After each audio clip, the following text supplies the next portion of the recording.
Salut chers amis, alors aujourd'hui on va aborder un thème très important, très polémique au cœur des disciplines martiales. La ceinture noire est-elle toujours le Graal tant attendu des pratiquants? Est-ce qu'elle représente toujours ce niveau d'excellence qui est jugé à travers les yeux des non-pratiquants la plupart du temps?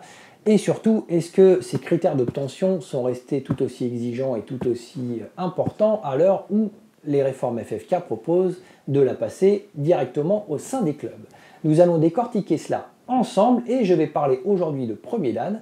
Pourquoi? Parce que dans de nombreuses disciplines telles que les arts bushi, comme le kendo, l'aïkido, le iaido, le jodo, la naginata, on n'a pas de ceinture, on n'a pas de couleur, on a uniquement le titre, shodan, nidan et ainsi de suite. Il n'y a que dans les arts budo que l'on va arborer une couleur, une ceinture, voire même pour certains broder des barrettes pour montrer aux autres qu'on a monté de grade. Alors cette fameuse ceinture, est-elle devenue juste un faire-valoir ou est-ce qu'elle a encore des notions d'excellence? On va décortiquer ça ensemble, c'est parti.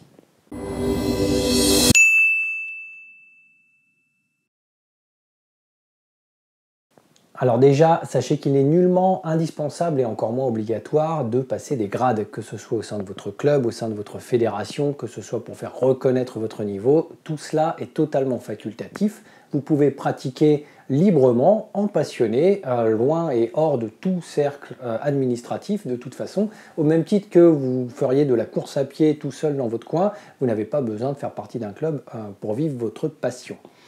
Les grades et les niveaux établis ont été justement mis en place pour faciliter l'apprentissage pédagogique.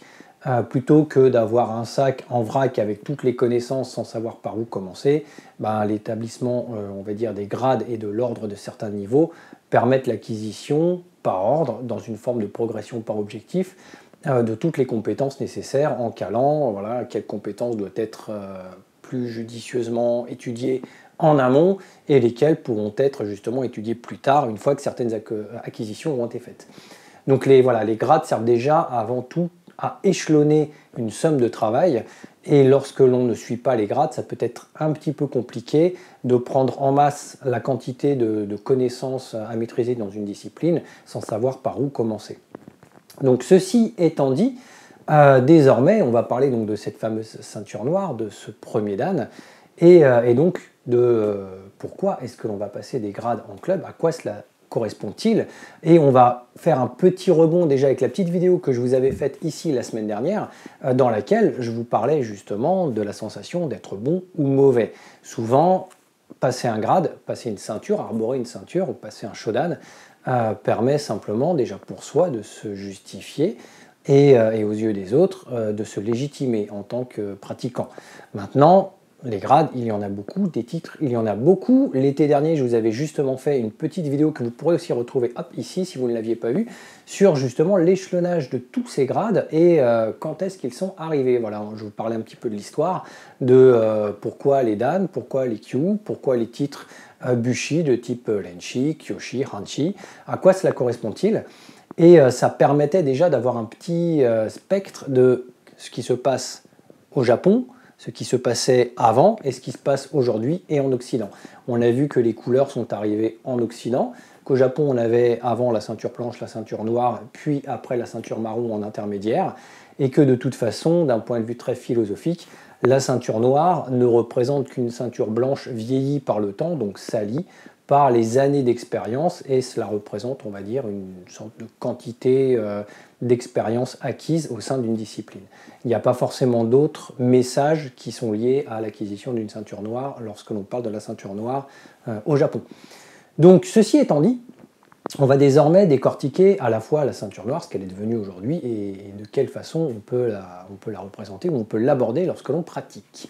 Car, remémorons-nous, lorsque l'on était enfant, lorsque nous sommes petits, qu'on arrive dans un dojo, on a les yeux émerveillés, pleins d'étoiles lorsque l'on voit des ceintures noires. On a l'impression qu'ils représentent l'aboutissement de la discipline et en fait, on ne se rend pas compte que lorsque l'on va pratiquer, la ceinture noire va plutôt représenter le commencement de la discipline. D'un point de vue très pragmatique, c'est comme si on faisait des cours de cuisine et que pendant toute l'année des ceintures de couleurs, on allait apprendre la manipulation, les ingrédients, les outils, et qu'une fois qu'on a acquis toutes ces connaissances, on arrive à la ceinture noire et on peut commencer à cuisiner. Donc c'est un petit parallèle, une petite analogie que j'aime bien présenter, en tout cas aux pratiquants que je rencontre, parce que c'est quand même une volonté de comprendre que durant les années des Q, durant les ceintures de couleurs, on va apprendre différentes positions, différents déplacements, différents mouvements, on va apprendre différents principes. Et une fois qu'on a acquis la somme de ces connaissances, une fois qu'on les a tous, on va enfin pouvoir commencer à composer. Donc la ceinture noire, d'un point de vue très pragmatique, c'est la fin de l'apprentissage basique, la fin des bases, on va dire, des fondamentaux. Et c'est à partir de maintenant que l'on va pouvoir créer et composer sa discipline, qu'on va pouvoir la vivre. Et c'est à partir de ce moment-là, d'ailleurs, que commencent les véritables katas. Je les mets entre guillemets, parce que les katas Heian en karaté ou les katas Pinan vont présenter, par le biais de ces katas d'études, les différentes techniques à maîtriser pour avoir les bases fondamentales. Et à partir de la ceinture noire, on commence à voir ce que nous, on appelle en Occident les katas supérieurs, donc les katas de maître, et qui servent véritablement à plonger au cœur de l'histoire de la discipline.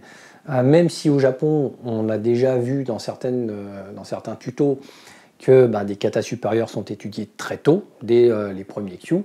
On étudie déjà des katas comme Jion, comme Basai, comme Enpi. Mine de rien, en Occident, on les voit quand même surtout à partir de la ceinture noire, et c'est ça qu'il ne faut pas oublier, que le véritable karaté commence à partir de la ceinture noire lorsqu'on fait du karaté, mais l'analogie est identique.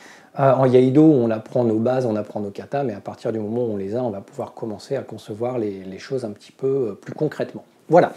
Donc, on a toujours ces critères de est-ce que la ceinture noire va faire de moi quelqu'un de bon ou de mauvais. Il ne faut pas oublier que de toute façon, à partir du moment où on atteint un certain niveau, où on va le rechercher, où on a envie de se valoriser, entre guillemets, ou plutôt de faire une forme d'acquisition de nos expériences par le fait d'arborer un titre et d'être reconnu en tant que ceinture noire, cela va impliquer derrière de conserver ce niveau. À partir du moment où je vais mettre une ceinture noire, je représente une forme d'autorité, ou en tout cas une forme de connaissance et d'expertise dans ma discipline, et je vais devoir être en mesure de promulguer les conseils à ceux qui m'en demandent, et de ne pas passer à côté. Donc si de mon côté j'attends la ceinture noire pour freiner ma pratique et me mettre en roue libre, je risque justement de passer à côté de tout ce qui m'attend après la ceinture noire, et je vais, d'une certaine façon, ne plus valoir mon niveau. N'oubliez pas les préceptes de Maître Funakoshi en karaté.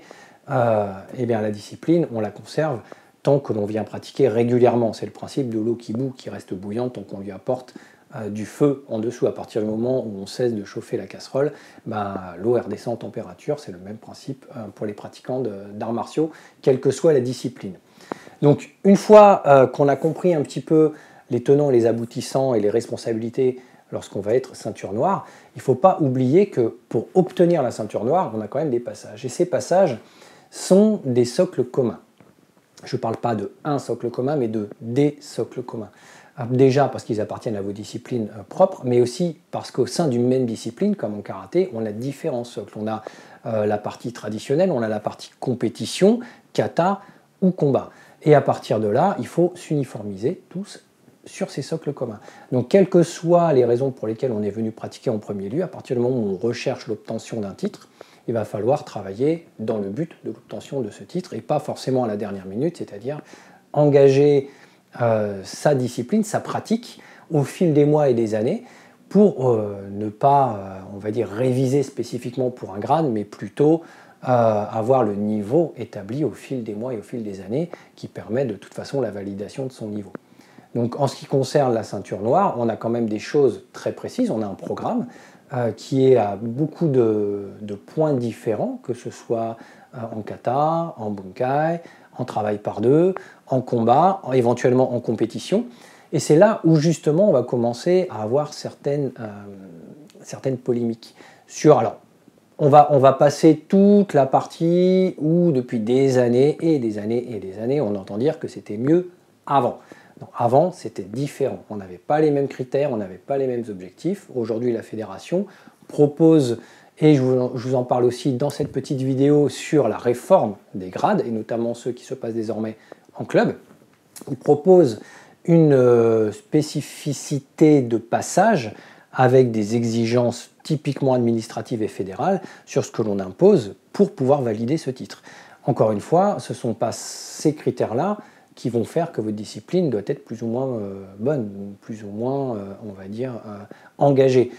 Non, ça, vous êtes libre de faire bien mieux, de faire beaucoup plus engagé, d'aller chercher beaucoup plus loin dans vos principes et dans votre discipline et de les réduire à ce que l'on va demander, à la forme qui est demandée pour un passage. Ce n'est pas parce que la fédération, vous avez eu l'impression que les fédérations, même de manière générale, au fil des années nivellent par le bas, qu'il faut vous niveler votre pratique par le bas. Vous pouvez faire bien mieux et vous coordonner au dernier moment ou dans la forme de ce qui va vous être demandé.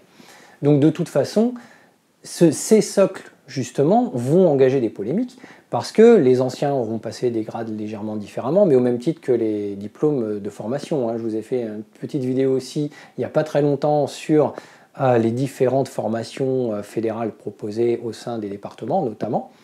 Et on voit qu'avant, il y avait beaucoup plus d'heures, il y avait beaucoup plus on va dire, d'implication demandée aux candidats. Aujourd'hui, on réduit un peu les choses.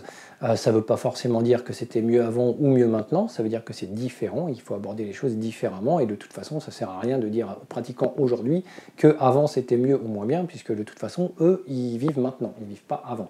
Donc il faut juste s'uniformiser de façon à ce que maintenant, ils soient compétents dans ce qu'on va leur demander. Et c'est cette compétence qu'il va falloir, on va dire, travailler. Parce que il est vrai que les fédérations, de manière générale, à travers les socles communs qu'ils vont imposer aux candidats, aux pratiquants, ils ont tendance à être de plus en plus souples pour pouvoir permettre l'acquisition d'un titre, on va dire, en tout cas d'un premier dan, plus facilement. Parce que le premier dan au sein d'une fédération, c'est un pratiquant qui existe et qui va pouvoir s'engager vers différentes branches, telles que la formation, telles que l'arbitrage, et beaucoup d'autres principes qui peuvent apporter en tout cas du profit ou une certaine main-d'œuvre à la fédération, quelle qu'elle soit. Donc forcément, les fédérations ont tout intérêt à avoir un maximum de ceintures noires et donc à permettre l'accès à la ceinture noire, d'ailleurs à un âge de plus en plus jeune et avec des modalités de plus en plus souples. Par exemple, en voie compétition, les anciens ceintures noires savaient qu'il y avait des combats à faire parce qu'il y avait une partie tronc commun et une partie spécifique, et la partie spécifique engageait des combats lorsque l'on faisait ceinture noire en voie combat, et qu'il fallait gagner un certain nombre de combats.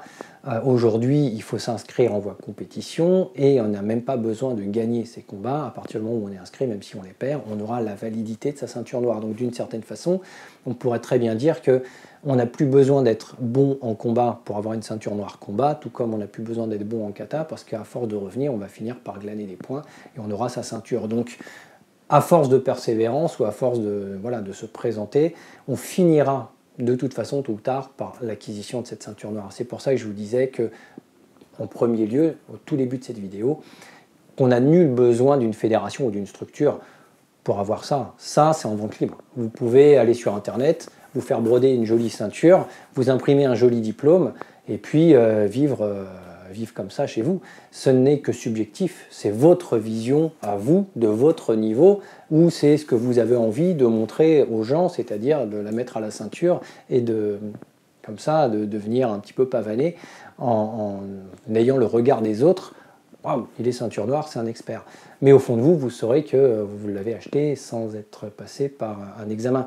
Mais au même titre que si, de toute façon, vous vous inscrivez en compétition sans réel but de vous former et d'avoir toutes ces compétences pour pouvoir remporter au moins peut-être quelques tours dans vos katas ou vos combats, et donc de justifier votre présence dans un domaine que vous avez choisi, ça reviendra exactement au même titre que si vous aviez acheté votre ceinture noire dans votre coin. Donc, tout cela, c'est subjectif, tout dépend de si vous voulez être ou paraître. On en avait parlé un petit peu la semaine dernière dans l'aspect bien ou pas bien, bon ou mauvais, beau ou pas beau. C'est un petit peu la même chose. Est-ce qu'on a envie de se sentir être, ou est-ce que l'on a envie de vivre dans le regard des autres? Mais souvent, le regard des autres, vous savez, il ne trompe pas. Vous avez beau paraître aux yeux de ceux qui ne vous connaissent pas, mais il suffit de pratiquer un peu pour vite se rendre compte du niveau des gens. Donc voilà, ça c'est la première chose. Dans l'uniformisation, lorsque l'on parle de grade japonais, On plonge dans ce que l'on appelait le shuhari. Le shuhari, on en avait déjà parlé l'été dernier dans une petite vidéo aussi. Vous avez aujourd'hui plein de références à des vidéos qu'on avait faites.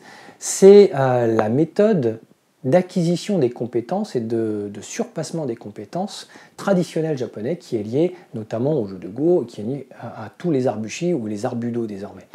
Donc c'est ce principe de cercle dans les cercles où les premiers, on va dire, cercles représentent l'acquisition des compétences, c'est-à-dire le fait de venir chercher les traditions et le fait de venir suivre le chemin. Le deuxième cercle va représenter la digression, c'est-à-dire le début de l'évolution, d'aller chercher un petit peu à l'extérieur. Et le troisième cercle représente l'accomplissement final, c'est-à-dire le fait de transcender sa discipline pour pouvoir en faire un art à part entière. Donc de pouvoir promulguer des émotions et des sentiments artistiques à travers sa pratique martiale. Donc de pouvoir générer, de pouvoir créer des choses, composer. Donc cette notion-là, on l'a aussi dans ce qu'on appelle le Johakyū. Et le Johakyū, c'est un petit peu le principe du Shuhari, c'est l'introduction, c'est en même temps le développement et la conclusion des choses. Donc ça, c'est un concept qui est encore plus ancien, qui vient du 8e siècle et qui était lié à énormément de disciplines, notamment scéniques, artistiques, telles que la musique, telles que le théâtre No, qu'on a aussi développé dans la cérémonie du thé et qui a fini par arriver dans les arts martiaux et qui est un concept universel, donc au même titre que le shuhari, c'est exactement le même principe. C'est le fait de concevoir les choses et d'apprendre ses bases, de pouvoir ensuite les avoir acquises pour pouvoir pratiquer véritablement. Donc on pourra dire d'une certaine façon la ceinture noire. À partir du moment où on est ceinture noire, on va pouvoir commencer à partir du premier dan à vivre sa discipline et à partir d'un certain niveau. Donc ça, selon les fédérations, la Nippon Butokukai va pouvoir, elle, établir certaines règles bushi ou certains titres à partir du 5e ou du 6e ou du 7e en fonction des différentes fédérations vont pouvoir être appelés Renshi, Kyoshi, Hanshi et ainsi de suite. Donc là, ce sont des titres d'excellence où on va pouvoir définir les niveaux d'excellence de certains pratiquants. Donc à partir du moment où on uniformise, à travers le shuhari, à travers cette évolution, cette espèce de dogme, on va avoir cet impératif de devoir savoir faire. Donc, quand on est débutant, on n'a aucune obligation. On n'a même pas l'obligation de passer des grades. À partir du moment où j'estime que je souhaite passer un grade, si j'estime me faire reconnaître dans une discipline, ben désormais, à partir du moment où j'arbore ce grade, j'ai l'obligation de le mériter. Mais pas qu'aujourd'hui. Dans 10 ans, si je veux encore mettre les pieds sur des tapis avec cette ceinture-là, ben, il va falloir que je garde le niveau que je prétends avoir. Donc je ne peux pas revenir en ayant tout oublié, en n'ayant plus pratiqué, en n'étant plus capable. Il va falloir que je conserve ce niveau, sinon ça ne sert à rien de porter ça. Mais plus je vais monter, et plus justement il va falloir être extrêmement pointu dans ce socle commun. Parce que ce socle commun, ça représente quand même l'identité pure de la discipline. C'est-à-dire que si je fais du karaté, c'est à la fois un art de défense, un art de développement, un art de maîtrise, un art de contrôle, que je dois savoir faire tant dans son histoire et sa thématique de kata, donc de sa théorie d'une certaine façon, que dans son travail par deux, donc le travail de l'instinct. Il n'y a pas encore très longtemps, il y a quelques jours, j'étais au 5e dan et je voyais différentes personnes travailler, différentes personnes réviser, et certaines personnes sont bien restées dans le cadre de ce qui est demandé, c'est-à-dire un Juippon kumite qui est libre, attaque libre, qui n'est pas annoncé, pour faire travailler ce principe de pression, ce principe de, on va dire, de réceptivité de l'autre, où on va essayer de sentir le déclenchement, on va travailler son zanshin x 1000 pour pouvoir partir très vite et pour pouvoir avoir une réactivité accrue. Mais certains ont décidé de tricher légèrement pendant les phases de révision, se donnant tiens, moi je vais attaquer comme ça, et moi je vais attaquer comme ça on se dit d'avance et on n'aura pas de mauvaise surprise. Ben oui, mais si on se dit d'avance, ça s'appelle plus du Juippon kumite instinctif. Ça s'appelle de l'Ippon kumite, on va annoncer ce qu'on fait. Donc ce n'est plus exactement le même principe. Et certains principes sont quand même indispensables. Donc on sait qu'il y a des petites entorses et c'est extrêmement dommage d'avoir de manière globale, quand on passe un grade, soit le jour J ou soit les années d'après, des petites entorses comme ça et qui font passer à côté de certains éléments. Et surtout sur des grades aussi élevés, parce qu'il y a des grades à partir du 4e, 5e et plus, on a quand même un niveau d'exigence, un socle commun qui doit se resserrer. La semaine dernière, on parlait justement des raisons, et donc de ce premier précepte du Dojo-kun, les raisons qui nous poussent à entrer au dojo. On sait qu'on a tous des raisons différentes, que ce soit des raisons sociales, des raisons techniques, de pouvoir même théoriques, de pouvoir se comprendre, de pouvoir philosopher, des raisons sportives. Le principe pyramidal de montée des grades, c'est que petit à petit, le haut gradé doit savoir être capable de faire l'intégralité des raisons pour lesquelles on peut venir au dojo. C'est qu'il doit avoir autant la théorie que l'histoire, que la philosophie, que l'aspect, on va dire, sportif, que l'aspect défense, que l'aspect kata. On doit être, entre guillemets, suffisamment bon, en tout cas suffisamment d'expérience et suffisamment d'exigence dans tous ces domaines pour pouvoir valider cela. On a quand même plusieurs épreuves qui nous permettent de se dire, ok, lui c'est peut-être pas son credo, peut-être que ce domaine-là, il le maîtrise un peu moins, par contre, celui-ci le maîtrise beaucoup plus, donc ça crée une balance. Mais dans tous les cas de figure, on ne peut pas se couper complètement de quelque chose à partir d'un certain grade, on est obligé. Donc c'est le principe des Shuhari, c'est le principe de la Dai Nippon Butokukai. C'est de venir chercher justement cet élitisme par le fait de venir savoir faire de plus en plus de choses, plus on va monter et plus on va montrer son exigence. Donc le haut grade, c'est à la fois une longévité, mais c'est aussi une expertise. Donc ça, il faut en prendre compte assez tôt dans sa pratique, parce qu'assez tôt dans la pratique, on va être libre de pratiquer comme on veut, mais à partir du moment où on va obtenir un titre ou un grade, il va falloir s'uniformiser sur ces socles communs. Donc on a un petit peu ce spectre-là, et aujourd'hui, et surtout en Occident, et surtout avec ces notions de bienveillance et d'acceptation, on a un paramètre, une sorte de petit problème qui vient se juxtaposer au phénomène ceinture noire, surtout au phénomène des grades en club et ceinture noire, c'est la modulation de la discipline par rapport à l'humain. Et là, on a un peu deux grandes familles. Qu'est-ce qu'il faudrait faire? Et donc ça, je vous pose aussi la question, quel est votre ressenti? Comment vous le vivez en tant que pratiquant? Comment vous le vivez en tant qu'enseignant ou en tant qu'expert ou en tant que spécialiste? Est-ce que l'on module la discipline en fonction de l'humain ou est-ce qu'on module l'humain en fonction de la discipline? Je m'explique. Vous avez 10 pratiquants devant vous qui vont s'avancer pour passer le premier dan dans votre club, quelle que soit votre discipline. Il y en a un qui est petit, il y en a un qui est très grand, il y en a un qui est très fin, il y en a un qui a un peu plus de corpulence. On a une personne qui peut-être a des soucis de santé.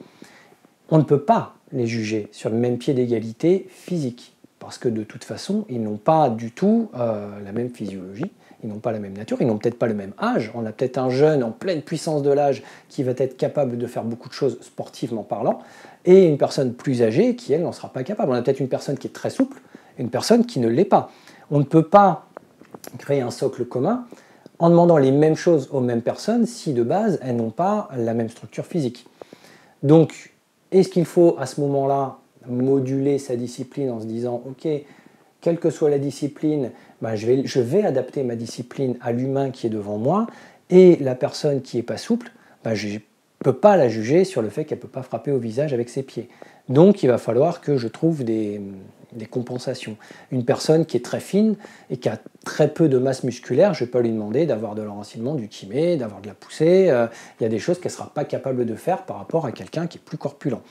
Donc on va devoir uniformiser sa discipline. Mais en même temps, en faisant ça, on va dire, bah oui, mais on va donner des grades à des personnes qui ne sont pas capables de faire. Donc si une personne n'est pas capable d'être souple, il n'est pas capable d'être forte, dans la rue, si elle est ceinture noire, ça veut dire qu'elle est censée pouvoir se défendre, parce que le socle commun et l'identité de ma discipline imposent que ceci ou cela.